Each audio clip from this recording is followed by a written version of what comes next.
Good morning.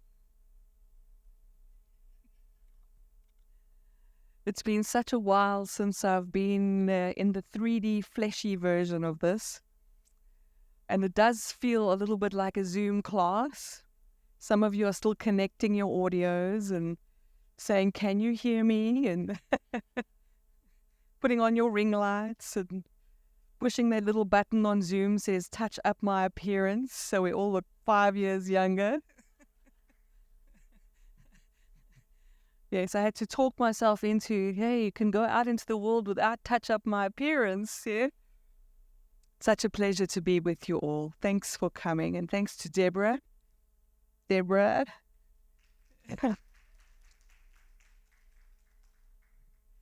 And I must admit, I was saying to Loratu earlier, I feel like I'm in a mutual admiration society. If you look around, there are some incredible souls with us today. So I feel like I'm among colleagues and friends. So thank you for that. Thank you for that. So I never know exactly what I'm going to talk about. There's a topic, it says so on the brochure. So there is some kind of expectation to deliver. But at 1 o'clock this morning, I woke up for no reason other than just thinking about this talk.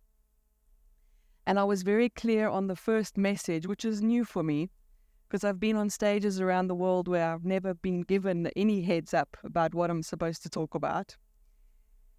And it was simply to almost make a confession right up front and to admit that my journey has been a journey of realizing that I know nothing and that I've been wrong about everything.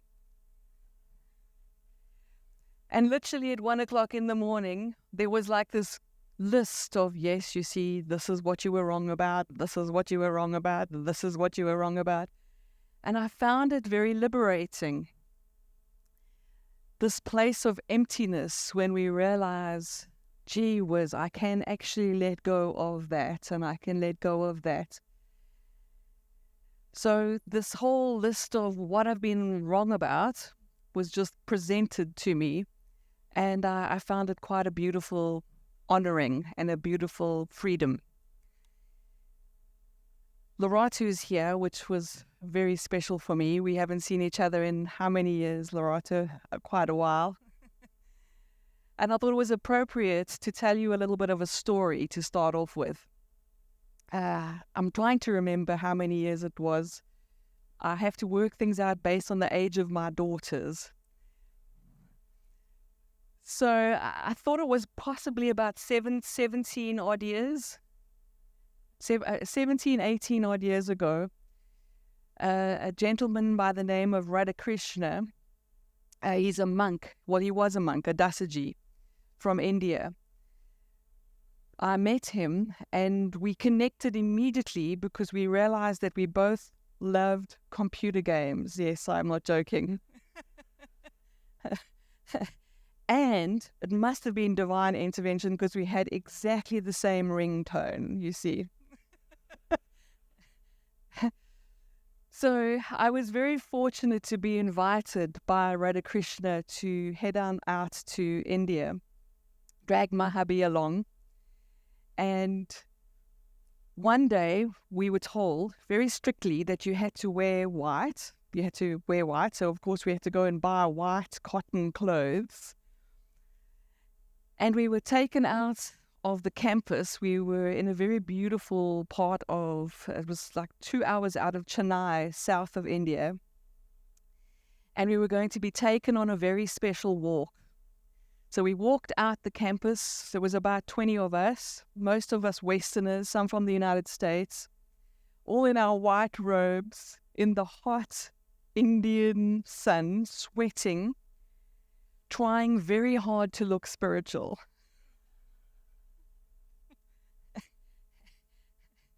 So Radhakrishna takes us to this little hillside and he tells us that, this is where you need to be.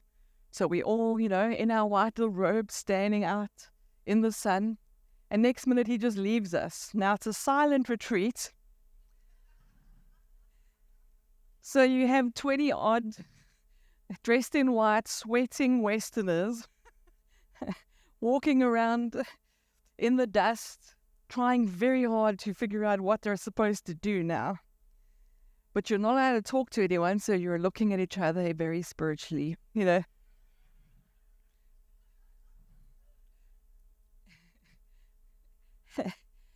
And I was like, well, is it spiritual to have a seat? I wondered, So there was a nice big rock, so I thought that looks like that's my spot. So I'm sitting on the rock and gazing into the distance, as one should do. And way in the distance, there's these beautiful sort of blue mountains. It was like very beautiful. I thought, I see, that's very symbolic. The distant mountains, sitting on my rock, waiting for a spiritual epiphany. So, okay, who understands what it's like to wait for spiritual epiphanies? And who is absolutely convinced that there's also some kind of Wi-Fi problem, No, you're on mute.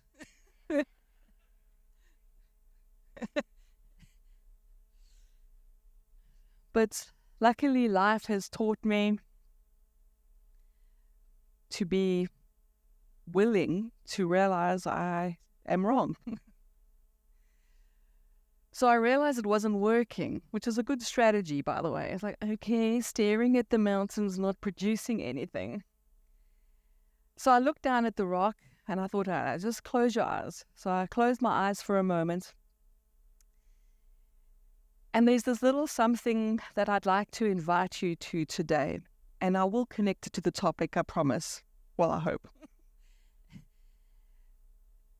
And that is to realize that we have another radio station we can tune into.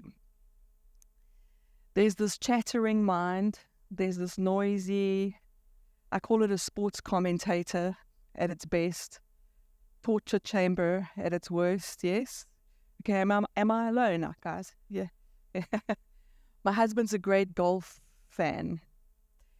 And there's nothing worse than actually watching hours and hours of golf, because the sports commentators feel obliged to say something all the time.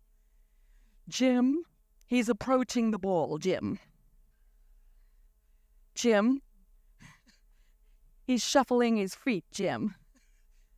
And I don't know about you, but I have one of those. It's just, and they've told you to quieten your mind, yes? How you doing? Where's the mute button? Again, yeah, I need that. So what I've learned, what my life has taught me, is that is normal. And you can't make it go quiet. But you can become interested in something a little bit deeper than that. And it takes an act of courage. And it takes a willingness to be nuts. So I go a little quieter and I wait for thoughts that have the texture of peace. Just a little more peace, a little bit more solidness to them. Where it feels like instead of the chatter, there's a kind of translated knowing. And I'm fortunate in my life that I've learned how to pay more attention to that, and I think have become skilled at translating that. So I'm staring at the mountains now. I've closed my eyes, and I'm listening a little bit. And what comes to me is you're so busy trying to be spiritual that you're missing what's right here. So of course I open my eyes and I'm thinking, but it's just a rock. So now I think, okay, I must notice what's here. Okay, rock. And then there was a little luminous green spider that ran across the side of the rock. I was like, is that it? Is that okay, luminous green spider. Have you noticed that's what our minds do as well? Our minds want to put sticky notes on everything. In fact, I think if we could visually see our minds, we would just see sticky notes covering everything. It's like, hi, nice to meet you, sticky notes. So there's like a sticky note on spider, and there's a sticky note on the rock. And I'm like, okay, hang on, let's just see. Let me be willing to be wrong about the rock. So I put my hands on the rock, and I was like, okay, more sticky notes. It's a bit scratchy. It's a bit cold. Sticky notes. How much of our lives are covered up in sticky notes? And then for a moment, all the sticky notes just went quiet, and I put away the sticky notes in a willingness to discover what was here right now. And in this one moment, very simple, ordinary, but difficult to articulate, there was only love. And it's as if my hand could feel the rock, and the rock was feeling my hand. And there was no difference between this rock and my hand. And then there was no hand, and there was no rock, and there was only love. And of course, in about 2 minutes, I thought, that's cool. There came the sports commentator back.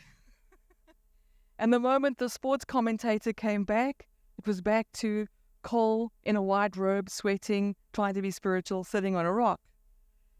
And the sports commentator said, oh, I've lost it. Okay, so I know something about being a spiritual seeker. Aren't you tired of getting it then losing it? I was like, come on, man. Yeah? It's like, I got it. Going. Mondays, not so much. So it was like, I just had something. That was what? And there's the mind going, but now it's just a grey rock again. So I was like, hang on, what was I doing? What was I doing? I was just surrendering. I was being willing to be wrong about the rock. Being willing to be wrong about the sticky notes that I'd put all over the rock. And just being open to discovering what this rock is. So put my hand back, closed my eyes, and there it was again. Ordinary love. And I remember being surprised. It's made of love. And then, of course, the sports commentator, must be a special rock. Because you know we're in India. So Radhakrishna reappeared and said, come, we go back now. Be quiet. So we're walking back diligently. And I'm contemplating my rock. This is me walking back, right? We go back to a meditation hall, not dissimilar to this one, but with plastic chairs.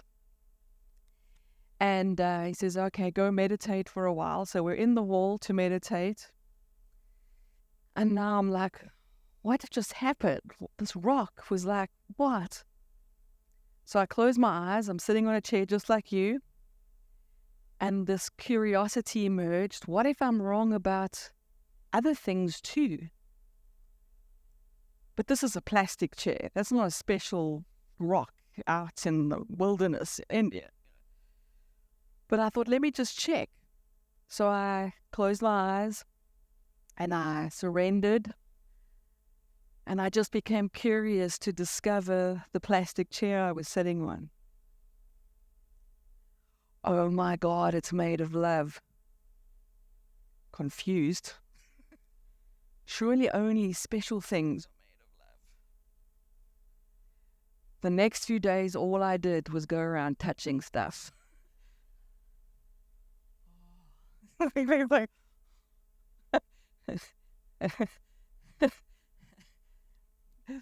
Every morning, we were supposed to be quiet, sitting there, silent retreat.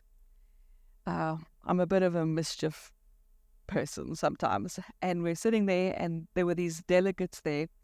And there was a couple, a young man and woman, and he was an amputee, had one arm missing. And we whispered to each other, very naughty.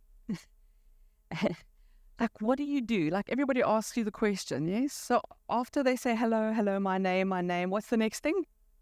What do you do? Now, here's an interesting thing. What do we answer? I am. We make what we do into who we are. There's a little box called what I do, and we climb into it. It's also a sticky note. Yes. Anyway, so I made the assumption, because he said they're into drumming. So I was like, yeah, like we've got drummers here today. Yes, there's going to be some drumming circles later. We're into drumming. So I thought, I said to him, well, if you ever come to South Africa, I know some people, just a few people. Maybe we can do some drumming circles and you can stay by us. A few days later when we left, Radhakrishna says to me, you know who that is, right? Like he's a drummer. Yes, Cole, he's a drummer for Def Leppard. And bless him. He was so sweet. He said, thank you so much for the invitation.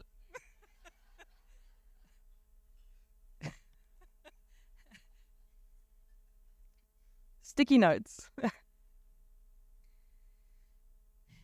So, I've been wrong about many things. If you're curious, when I came back to South Africa, I also did spend a week touching everything. And guess what? It's not just India. So here's one of the biggest things that surprised me about life. That beneath all the sticky notes, there is a thing called love. And when we see from this space and we're willing to be wrong, we might rediscover everything. So over here, I'm going to put the word calling. And over here, I'm going to put the word career. How many of us we like this word, don't we? Or we not so sure about this one? Like a job. Who else has been allergic to the idea of, work and money and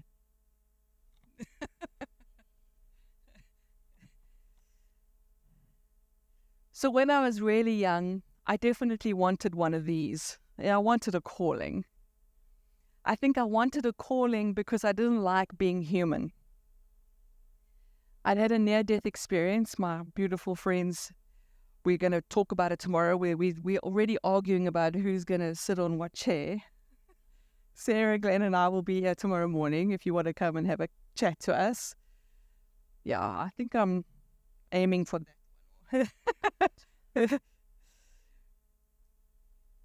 So this thing called a calling, I wanted one very badly because I was convinced when I saw sci-fi movies when I was young, like Star Wars and Star Trek, I'm like, that's real. This isn't. I've lost my badge. You know the little Star Trek badge? I'm not, sorry if you're not a geek. In Star Trek, you get a badge. And when you get teleported down to a planet and you now don't want to be there anymore, you go like this. And you go, beam me up, Scotty. I was like, someone took my badge. I really didn't want to be here. I had a near-death experience when I was 4. And as a consequence, felt very homesick for the first 20 years of my life. So I desperately wanted a calling because I just wanted anything to get away from the pain of being a human being. This is not for sissies, right? You've noticed. Yeah. It's tough being a human. Yeah. I think many of us look down at Earth as souls and we went, look at what they're doing. I'm not going to do that. I'm not going to be like that. Yes?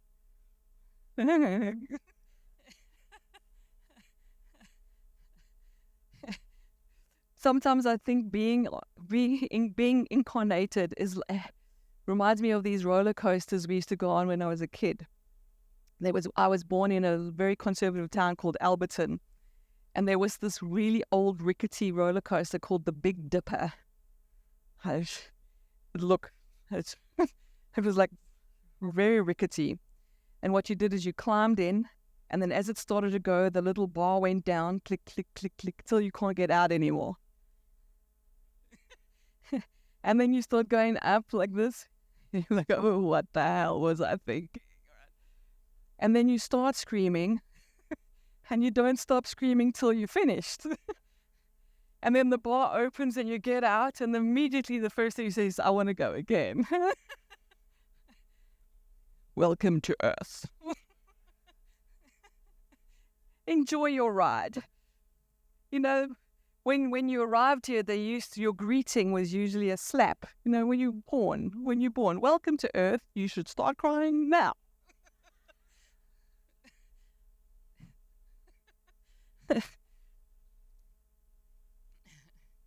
So you're not doing anything wrong if it's hard. Yeah. This is tough. This is like, Glenn and I, we joke, we say we must be the SWAT team souls. Yeah. We like those guys that jump out of airplanes and stuff with paint on their faces. I mean, yeah. Yeah. Yeah. Because this is really not easy. Yes. Yeah, it's not easy. So I wanted the calling. I wanted this stuff. I wanted the spiritual to avoid being here, actually. So I was wrong, because I thought the way you get to that is you run away from this. I thought the way you find that is you find your badge and you exit.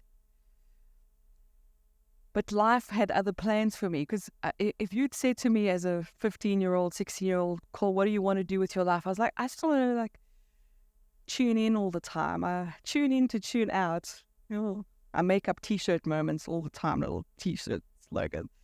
I wanted to tune in to tune out of this. Because some of us are also quite sensitive, and we're not only reading or hearing our own radio stations, we're a little bit, ooh, this is a tough planet. The fear, yeah? Fear FM. Who here, Loretta and I were chatting outside, who here feels like we've been in a spin cycle the last few years? It's relentless, isn't it? It's collective spin cycle, and it spat us out on the other side, and we're still, and it's coming at us from all sides. And, Glenn was also saying he did a train once for a crowd in the in UK, in England. And he went quite deep in terms of facing trauma and going through tough stuff. And these young guys didn't know, they couldn't relate at all to what he was saying. Because I think maybe the SWAT team souls come to Africa.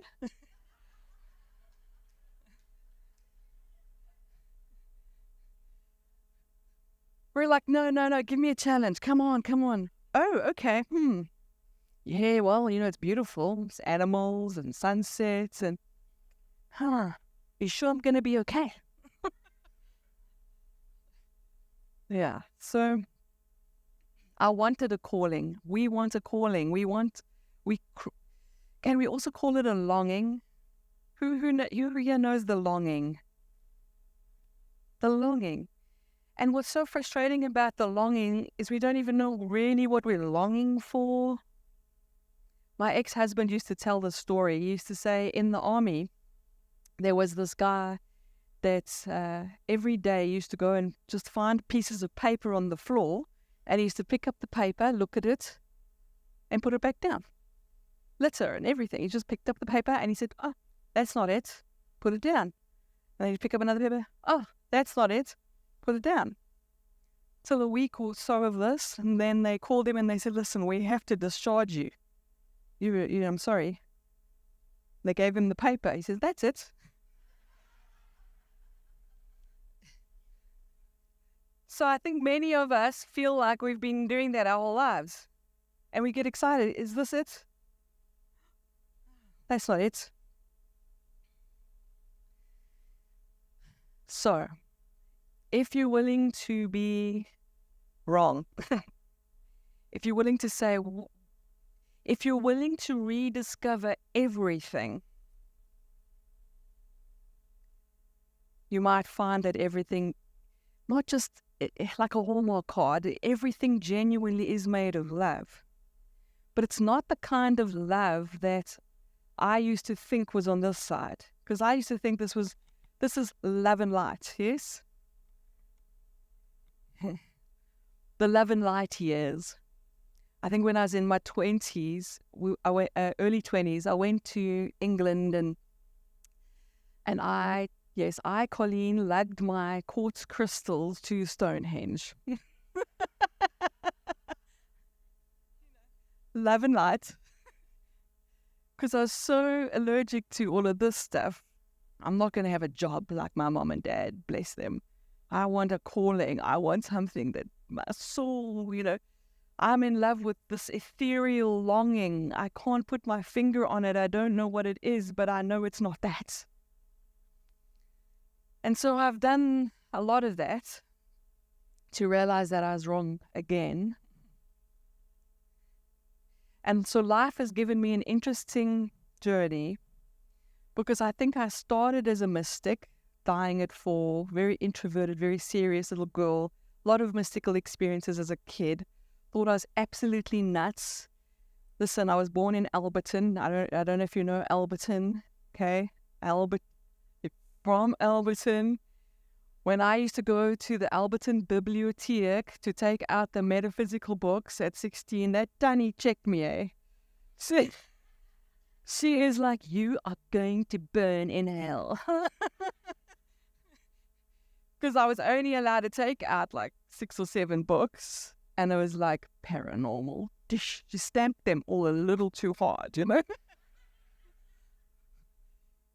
I was, that was in the 80s. I was like a teenager in the 80s. So I was like rocking to the Bee Gees, ESP, the ESP, yes, I know that. Identifying with Yoda. Yoda was like my hero. So I started as a mystic, and then by accident I was considered to, someone decided I was psychic, so I became like this protege teenage psychic and had clients. I was terrified out of my mind. Started doing readings after school, take my school uniform off, and people would arrive at my front door and they say, "Hello, sweetheart, I'm here to see Colleen." And I'm like, "I'm Colleen." But I was so desperate. I had this longing, you see, this calling for something we don't know what it is. And so did that for a few years, tried a couple of other things out. In my 20s, started a school where I met some of these beautiful people. Can you believe it? All this long, an Academy of Metaphysics. Yeah. Oh. And I used to teach about 60 to 100 people a week. Got to meet Radha Krishna. And now, my kids who are now in their 20s say, "Mom, you were the queen of the woo-woos." Did all of that. It was a fabulous adventure. Did the India thing. Fell in love with rocks. Embarrassed myself in front of drummers, or did all that kind of stuff. Had documentary movies made about my life, and I think part of me was just like, what is happening? Went through all of that, and then the spin cycle turned up again. And my darling Glenn and Glenn was visiting, and we were in an armed robbery. Glenn, myself, and my husband, my kids were sleeping, fortunately. And things got turned upside down again. And that was like the beginning of a whole other chapter of our lives. It was 8 months later you were shot. Yeah. And I'm going to share one of those little slices. Me sitting crying with the trauma of everything. And I'm doing what I know how to do. And here's the thing about seeking wisdom and seeking truth. Again, it's about being willing to be wrong. I think it's so important for us, again, not to try to be spiritual. When you meditate, when you connect, when you pray, don't try to be spiritual. What I've learned is that the best way to do this is to be absolutely raw and real. But that takes courage, doesn't it? It's okay. You SWAT team. You can do it. So SWAT team courage is me sitting there going, I've been following my calling. I've been, a trooper, connecting to my soul. And now this horrendous thing has happened. This insanely tough, challenging thing has happened.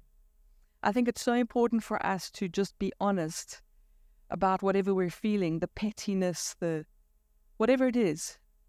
When we're struggling financially, when the world has been turned upside down, to put on the table that we don't actually know why and what's going on, and we're willing to surrender. And that's a kind of spirituality that I never knew when I was young, but have learned, yes? So one of the things that someone had said to me like a week before, when they'd heard that we'd been through all this horrendous stuff, and okay, I'm going to do this. He was a lovely chap who would stand in front of you and go things like, he would do this, and he would say, hang on. He says, what I'm getting, and he would impart his thoughts to you. And he said to me, Cole, he said, what did you do to attract this? This is where I have another T-shirt I want to create. Don't open your mind so much that your heart falls out. He says, what did you do to what did you do to attract this? And I remember feeling that you felt it, right? It's like it hits you. It hits you. But I thought, what if he's right? What if he's right? So now I'm meditating and I'm tuning in and I'm asking, did I do this to myself? Did we do this to ourselves? Did we put ourselves through this? Did I have some negative thought that attracted this to me? Because it's, just in case. And let me share with you what I got and see if this is healing medicine for you. The first words were, winter is not your fault. And with that was, you can think, summer,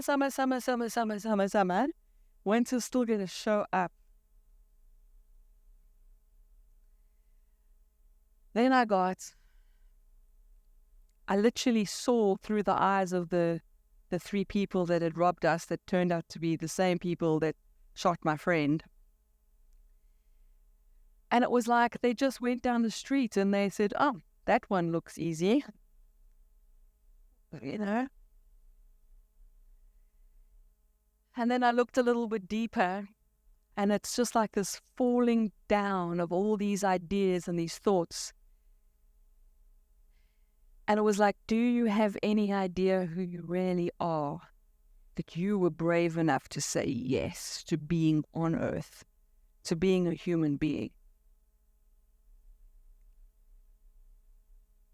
And I got a glimpse of that. I got a feel for it, like feeling that rock. Suddenly it wasn't a rock, it was love. What happens in these moments of deep seeing and wisdom is that you have this opportunity to see something with your deeper eyes, deeper than the torture chamber, deeper than the sticky notes, yeah? And it was just this moment of seeing this idea that we think we are, right? This little creature scraping for scraps of happiness and grabbing for money, and we believe that, don't we? Yeah. They pointed at us and they told us, you were this and you that, and we believed them. We believed the sports commentator. We believed the torture chamber. Yeah? And then we were trying to make sense of things. So we grabbed this belief and this crystal and this whatever. And then crystals are lovely, But you know what I mean? And there I'm being shown the you that you really are said yes because you're equal to this. That's who you really are. Yeah?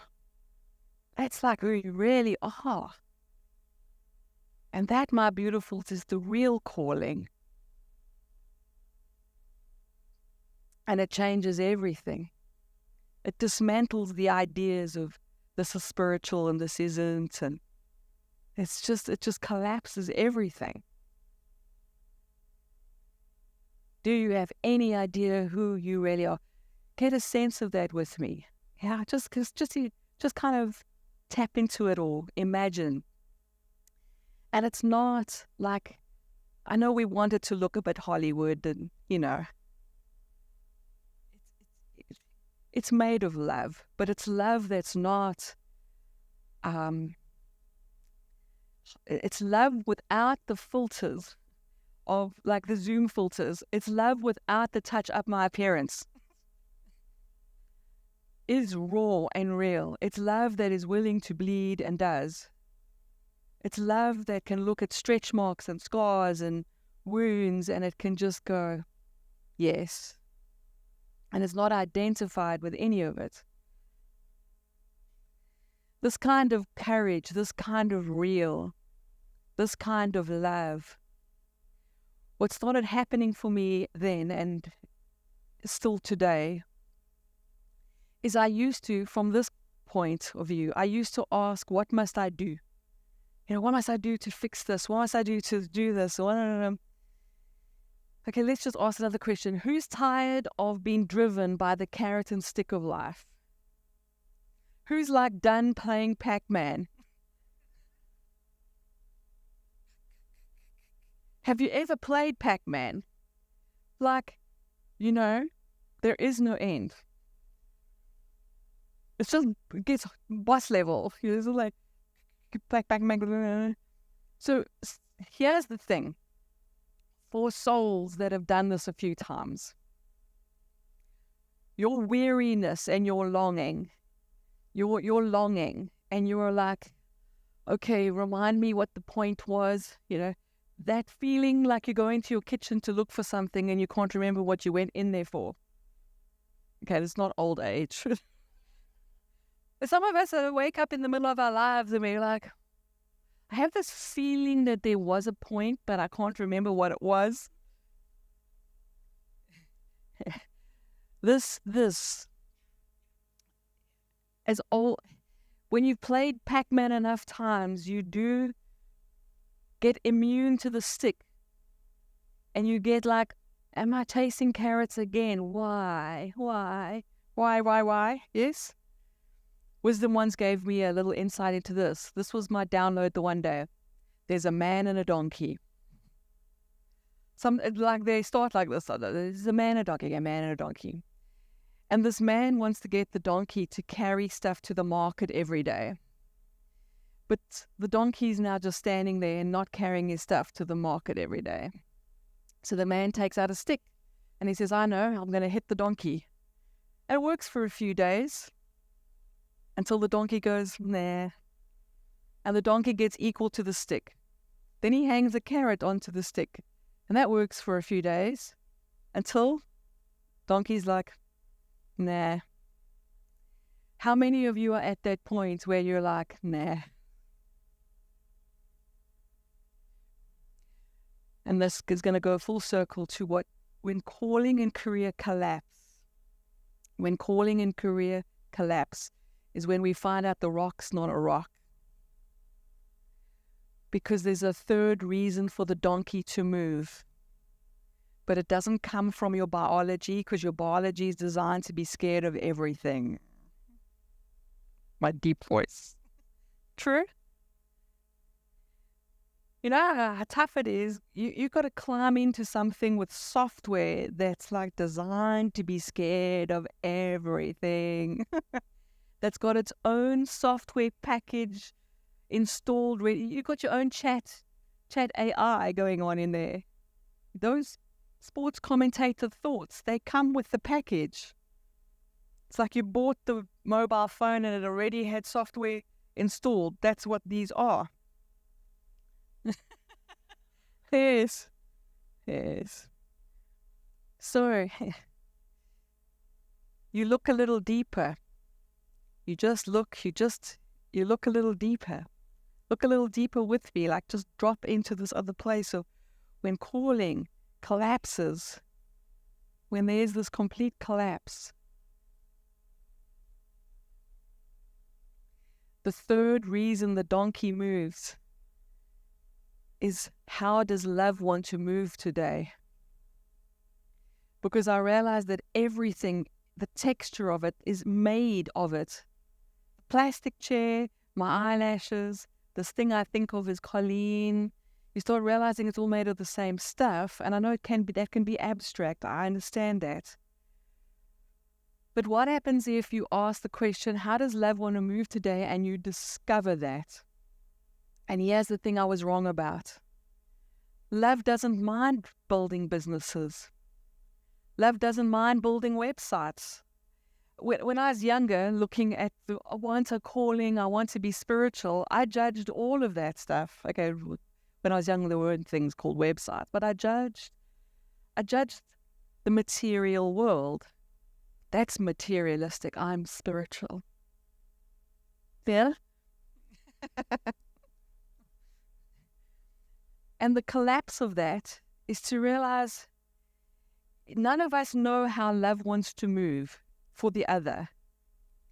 So for one person, love wants to move as a business person.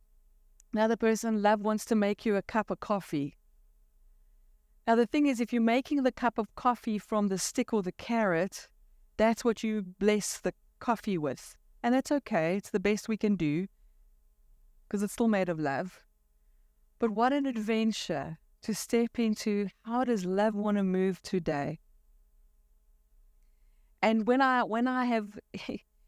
life took me into giving up my academy, which was a surprise, and wisdom says, drop the spiritual teacher identity. Last time we were all together, some of us, I let that all go. And I was terrifying. Now what am I going to do? Well, what love wants to do now is it wants to build a business. Like, I don't know what I'm doing. Apparently love knows how to do these things. Love built websites. They let me in boardrooms. I was closing deals and building coaching programs and getting accreditation and working with my beautiful friend Glenn, and it was all the time I was like shocked. Listening to an accountant, everything had to be burned up in love. Everything had to be reformed to find a way to market from love instead of feel like I was selling my soul. You know, how do you market? How do you go to market? Well, carrot, stick, or love. And then a couple of years ago, my kids are finally older, and I thought I was going to be free.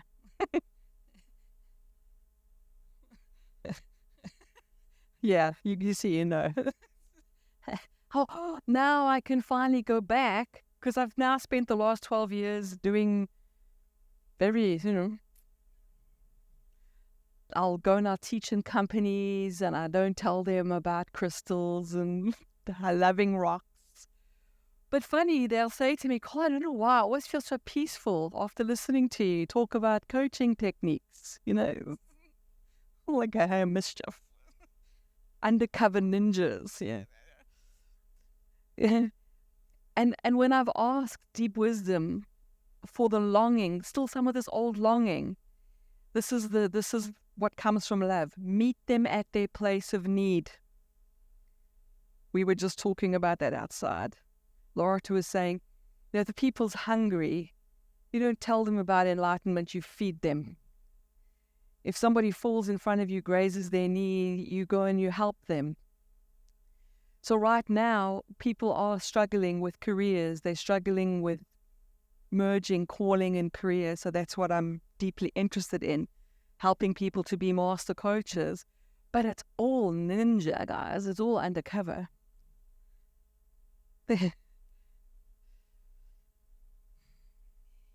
Yeah. So question the sticky notes. When your sticky notes are like loud, you just go, thank you. I'm going to go for a second opinion. Yeah? And then maybe the question, how does love want to move? Because that is your calling, not my calling, not the calling someone's next to you. And you don't know, maybe your calling is rest today. Maybe your calling is phone someone and start making a business. Maybe your calling is go sit on a rock and see what it's really made of. How's that sound? Yeah. So my life has taught me that I've been wrong about everything. But this clear seeing that love and wisdom bring has been the adventure of a lifetime. I've had one foot in the mystical, one foot in the very real, you know. We've danced with death. We've bled a lot. We've cried a lot. And it left us in a good space. Because now it feels like that love that I found in the rock, it feels like it's colonized everything. And I wanted to take everything. I remember actually that was my prayer a few years ago. I just said, take it all. I said, take it all. I don't want anything left. That's what happens when you're tired of playing Pac-Man. And I'm here to tell you it's okay. We're here to remind each other. You are so much more than you think. Not in the egoic, this that I'm talking about. This that can look in other people's eyes and see yourself looking back. This that's willing to be silly. Yeah. This that's willing to age. Apparently, where gravity is winning, so you might as well get over it. This that's willing to be in a world where there's just insanity, people. We can call it as it is. This is insane. It's insane. So get your popcorn out. It's going to be a ride. But connect to how does love want to move. Challenge the sticky notes. Be willing to look a little deeper. You'll find your courage. You'll find that part of you that can face this with dignity. Yeah. And isn't that really, that makes it okay, doesn't it? Yeah. Thank you.